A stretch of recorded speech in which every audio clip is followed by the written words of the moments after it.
आज पुणी थे कहीं मेडिकल आसिली। जय जगन्नाथ फ्रेंड्स, केमती अच्छा आशा कर भल अच्छा। मुझे भल अच्छी बट टिके छोट गोटे प्रोब्लेम अच्छी से बारंबार मेडिकल दौड़ा पड़ी। कहती ना छोट पकेट बड़ा धमाका, सेमती मो छाती गोटे बथटा होती पुणी मेडिकल आसा पड़ी।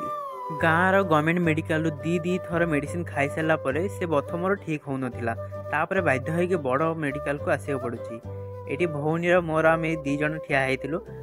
डॉक्टर पाखे आसिक देखुची बहुत लंबा लाइन आ मु पूरा पछरे ठिया होइछि। 2 घंटा पाखा ठिया होगा पर पूरा द्वार रू मते फेरिकी जीवाक पड़ी, कारण डॉक्टर टाइम हो जाता सी भी पड़े जाते। तापर से निराश होगी आम बाहरी जाइचु, जीवु घर को एबे रिटर्न हबु।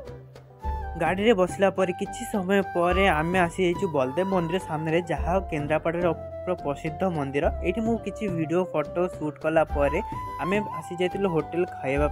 बहुत लेट है, बहुत भोक भी लगुला। आउ गाइस खाइला पर मु वीडियोटा को एंड कर वीडियोटा भल लगे like comment share and subscribe कर देबे। देखा ब्लॉग रे टाटा।